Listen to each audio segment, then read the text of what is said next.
Good morning. आज है 11 अप्रैल Tuesday और यह है इंट्राडे आइडिया मॉर्निंग अपडेट, जिसमें आपको आज के लिए मार्केट का डायरेक्शन बताया जाएगा।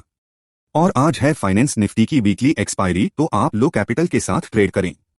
एक बार डिस्क्लेमर जरूर रीड करें। तो आइए देख लेते हैं आज के लिए कैसा रहेगा पूरे दिन का market setup.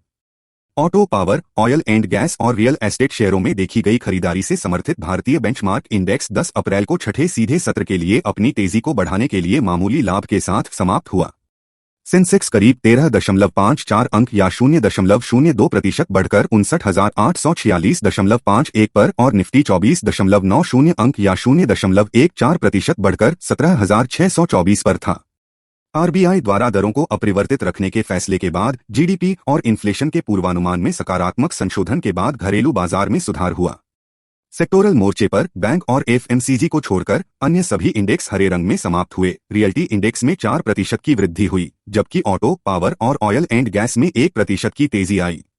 BSE mid cap और स्मॉल कैप इंडेक्स मामूली बढ़त के साथ बंद हुए। 7 बजे की क्लोजिंग के हिसाब से एसजीएक्स निफ्टी ट्रेड कर रहा फ्लैट पॉजिटिव 20 पॉइंट्स 17,707 के लेवल पे एंड ग्लोबल मार्केट भी फ्लैट क्लोज हुए। मिले जुले डेटा का सेगमेंट को देखते हुए उम्मीद है कि अपना इंडियन मार्केट आज फ्लैट टू पॉजिटिव ओपन होने की संभावना है। अमेरिकी स्टॉक इंडेक्स सोमवार को भारी नुकसान से मिश्रित बंद हुए, क्योंकि निवेशकों ने शुक्रवार की रोजगार रिपोर्ट को पचा लिया और इन्फ्लेशन के आंकड़ों और बैंक आय के एक घटनापूर्ण सप्ताह के लिए तैयार किया।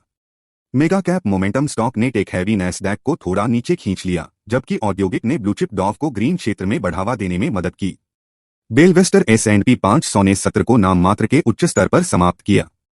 डॉव जोन्स इंडस्ट्रियल एवरेज 41 अंक बढ़कर 33,586.52 पर, SP 500 6 अंक या 0.10% बढ़कर 4,109.11 पर और नैस्डैक कंपोजिट 3.60 अंक गिरा या 0.03% से गिरकर 12,084.36 पर क्लोज हुआ। निफ्टी इंडेक्स ने सकारात्मक नोट पर सप्ताह शुरू किया, लेकिन 10 अप्रैल को उतार चढ़ाव वाले सत्र में मामूली लाभ के साथ समाप्त हुआ। अच्छी शुरुआत के बाद दिन चढ़ने के साथ निफ्टी ने बढ़त हासिल की। हालांकि पिछले घंटे की बिक्री ने सारे लाभ मिटा दिए, जिससे एक छोटा इन्वर्टेड हैमर कैंडलस्टिक बन गया।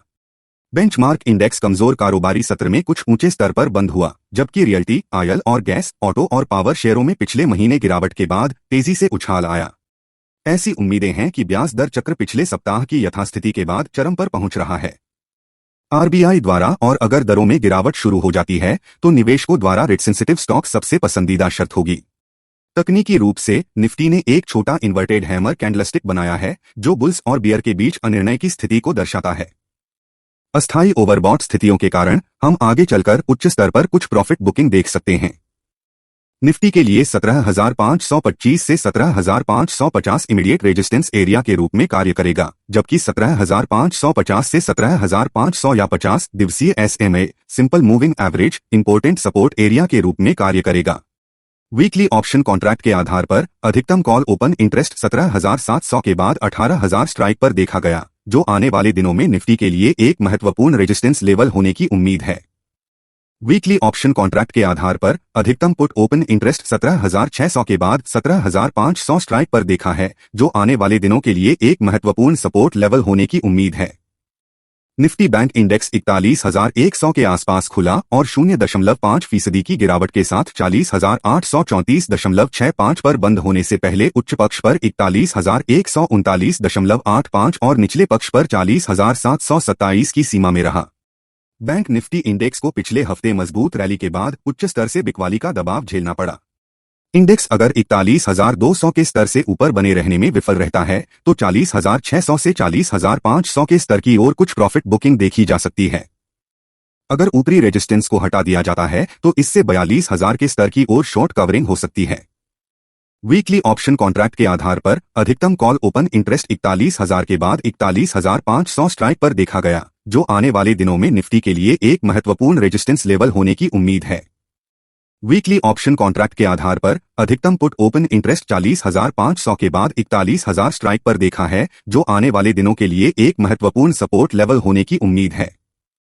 नेशनल स्टॉक एक्सचेंज के अंतिम आंकड़ों से पता चलता है कि विदेशी संस्थागत निवेशकों FII ने 882 करोड़ रुपए के शेयर खरीदे, जबकि घरेलू संस्थागत निवेशकों DII ने 351 करोड़ रुपए के शेयर खरीदे। 10 अप्रैल को इंडिया विक्स, जो बाजार में अपेक्षित अस्थिरता को मापता है, 3.98% बढ़कर 12.27 के स्तर पर आ गया।